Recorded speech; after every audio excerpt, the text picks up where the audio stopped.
Good morning plus two class. D and F block unit को जो है transition elements आपका यहाँ से चला हुआ था, तो इसी को अगर हम कंटिन्यू करें तो लास्ट टॉपिक जो हम छोड़े था जो हमने वो हम कर रहे थे ionisation enthalpy and thermodynamic stability. ये मैंने बोला था कि ये जो है हम कल करेंगे थर्मोडाइनामिक स्टेबिलिटी। यहाँ से देखो स्टूडेंट्स, दो टाइप्स के जो आपके पास कंसेप्ट आएंगे, ionisation enthalpy and thermodynamic stability. तो यहाँ से हम इसमें क्या करेंगे, इसके अकॉर्डिंग हमारे पास देखो ध्यान से कि थर्मोडाइनामिक स्टेबिलिटी जो होती है कंपाउंड्स की, ट्रांजिशन एलिमेंट्स के कंपाउंड्स की जो आयोनाइजेशन एंथैल्पी जो होती है वो जो है ये थर्मोडाइनामिक स्टेबिलिटी जो होती है आयोनाइजेशन एंथैल्पी के ऊपर डिपेंड होती है। ध्यान से देखना ये कंसेप्ट कि जितनी आयोनाइजेशन एंथैल्पी ज़्यादा होएगी, more the ionisation enthalpy of the metal या फिर transition elements and lesser will be the thermodynamic stability. ठीक है, lesser will be the thermodynamic stability, but lesser of ionisation enthalpy मोर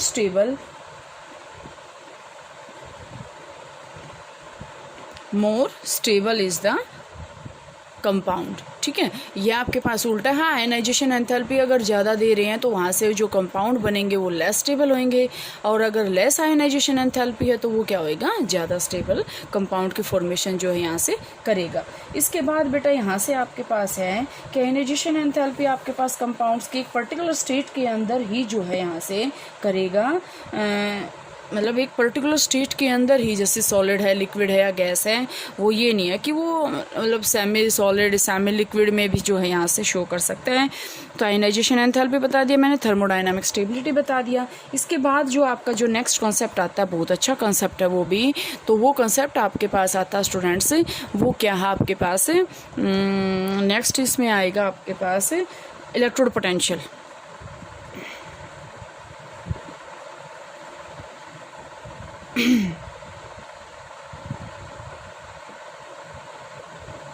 ध्यान से देखिए, इलेक्ट्रोड पोटेंशियल क्या होता है। पोटेंशियल मीन्स पावर, इलेक्ट्रोड की पावर टू गेट ऑक्सीडाइज्ड और to get reduced. The potential means the capacity of any electrode to get reduced, to get oxidised. यहाँ पे आपके पास जो है बेटा ट्रेंड्स आते हैं, दो ट्रेंड्स आपको आपकी बुक में भी गिवन होंगे, वहाँ से आपको कंफ्यूज नहीं होना। तो ट्रेंड्स आपके पास क्या आएंगे, एक तो ट्रेंड आपके पास, जैसे मैं यहाँ से ये करने से पहले ये बताऊँ, एक तो 2 पॉजिटिव का आएगा और एक 3 पॉजिटिव का है। दो ऑक्सीडेशन स्टेट शो करेंगे, एक 2 पॉजिटिव और एक 3 पॉजिटिव। तो 2 पॉजिटिव की जो ट्रेंड आएगी वहाँ से वो आएगा आपके पास M2 पॉजिटिव M। ठीक है, रिड्यूस्ड हो गया ना।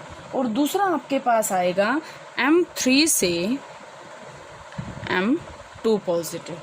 ठीक है, M3 से M2 पॉजिटिव स्टैंडर्ड स्टेट में, मतलब जो है स्टैंडर्ड इलेक्ट्रोड पोटेंशियल आएगा।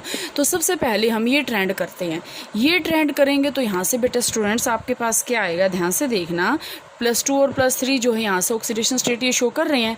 तो यहाँ से हम करें +2 का, तो सबसे पहले तो बेटा देखो जो है 3D सीरीज़ का, ये जो एलिमेंट्स होंगे 3D सीरीज़ की जो एलिमेंट्स होंगे वो +2 ऑक्सीडेशन स्टेट जो है वो शो करेंगे 3D सीरीज़ के। 3D सीरीज़ में आपके पास कौन कौन से आएंगे, 3D सीरीज़ में अगर मैं बात करूँ यहाँ से बेटा आपके पास तो वो आएंगे आपके पास titanium, vanadium, chromium, manganese, iron, cobalt, nickel, copper और जिंक। ये जो आपके पास एलिमेंट्स आएंगे ये जो है +2 ऑक्सीडेशन स्टेट को शो करेंगे। यहाँ से आपके पास क्या है, आपकी बुक में जो है यहाँ से एक टेबल भी गिवन है कि 3D एलिमेंट्स जो हैं 3D सीरीज़ के जो एलिमेंट्स है वो ये +2 ऑक्सीडेशन स्टेट को जो है शो करेंगे। तो इसमें हम क्या करेंगे, एक तो देखो ध्यान से कि कोई भी यहाँ से रेगुलर ट्रेंड नहीं है, नो रेगुलर ट्रेंड, मतलब हम ये नहीं कहेंगे कि हाँ कंटिन्यूस इंक्रीज हो रहा है या कंटिन्यूस डिक्रीज़ हो रहा है। देखो ध्यान से, हम ये नहीं कह सकते कि कंटिन्यूस इंक्रीज़ हो रहा है वो, और हम ये भी नहीं कह सकते कि कंटिन्यूस डिक्रीज़ हो रहा है। तो नो रेगुलर ट्रेंड। ठीक है। यहाँ से कोई भी रेगुलर ट्रेंड नहीं है कि वो हाँ रेगुलरिटी शो करेंगे अपनी ऑक्सीडेशन स्टेट को शो करने की। अब यहाँ से आता है कि ऑक्सीडेशन स्टेट ये कैसे शो करते हैं, ये किसके ऊपर डिपेंड होता है, आयोनाइजेशन एंथैल्पी पे, आयोनाइजेशन एंथैल्पी पे ये डिपेंड होता है। अब जैसे देखो ध्यान से, एक होती है फर्स्ट आयोनाइजेशन एंथैल्पी, ये 11th में मैंने आपको करवाई थी, first ionization enthalpy, second ionisation enthalpy and third ionization enthalpy.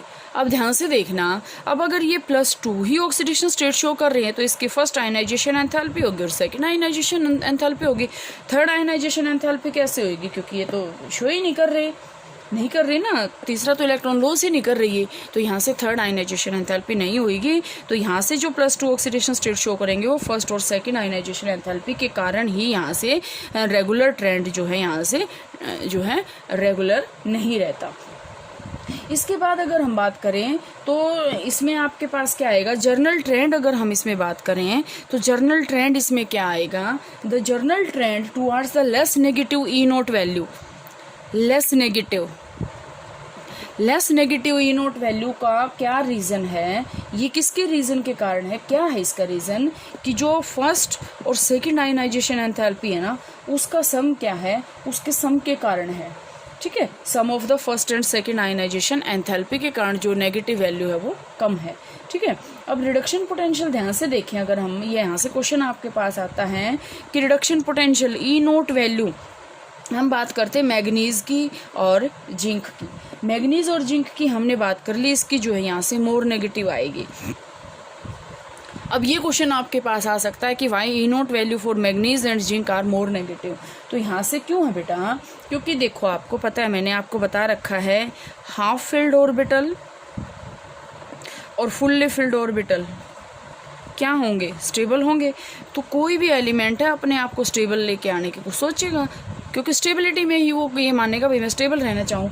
तो यहाँ से वो क्या है, E0 वैल्यू जो है यहाँ से यहाँ से Mn2 पॉजिटिव आयन जो है यहाँ से, अगर हम जैसे देखो सिंपल सी बात करते हैं Mn2 पॉजिटिव के अंदर, इसमें आपके पास क्या आएगा, D5 आएगा।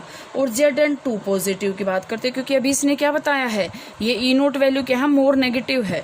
ठीक है, तो यहाँ से Mn2 पॉजिटिव और Zn2 पॉजिटिव। यहाँ से अगर हम बात करें इसमें आपके पास क्या है, D10 है। अगर हम इसकी बात करें तो क्या है, कम्प्लीटली हाफ फिल्ड है, और D10 की बात करें तो क्या है, कम्प्लीटली फुल्ली फिल्ड है।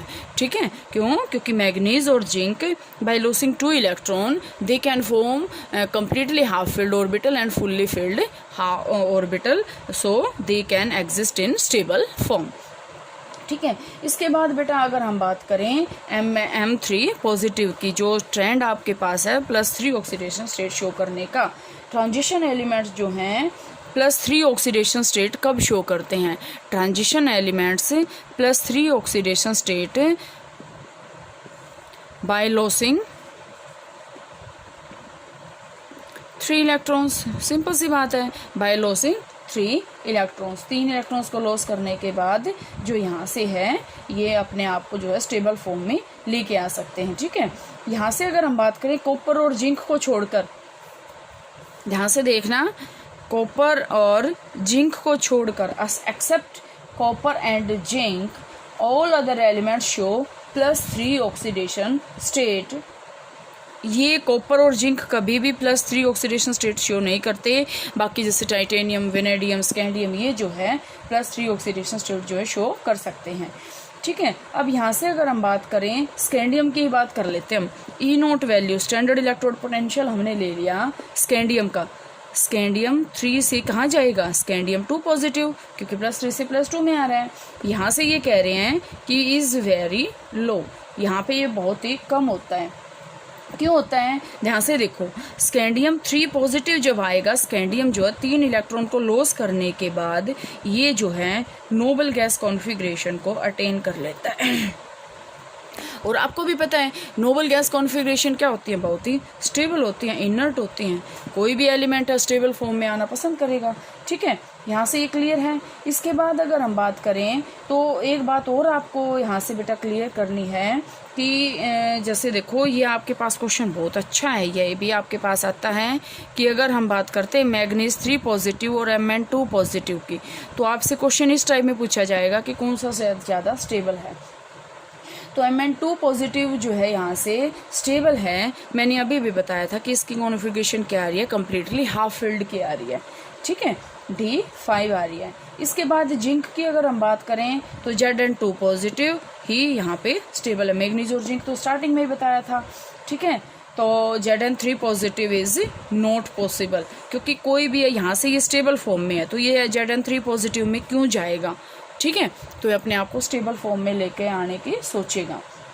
इसके बाद अगर हम बात करते बेटा आयरन की, आयरन आपके पास क्या है, आयरन जो है Fe3 पॉजिटिव में जो है बहुत स्टेबल है। क्यों है, क्योंकि यहाँ पे D5 कॉन्फ़िगरेशन इसकी आ रही है। आप सभी अपने आप करके देख सकते हैं, ठीक है। यहाँ से सभी का आपको एटॉमिक नंबर पता है, यहाँ से अगर हम इलेक्ट्रॉनिक कॉन्फ़िगरेशन देखेंगे तो आसानी से ये हो जाएगा, ठीक है। वेनेडियम की अगर हम बात करें तो वेनेडियम आपके पास क्या आएगा, यहाँ से 2 पॉजिटिव में जो है यहाँ से वो क्या होएगा, वेनेडियम 2 पॉजिटिव, ये भी आपके पास क्या आएगा, स्टेबल फॉर्म में आएगा।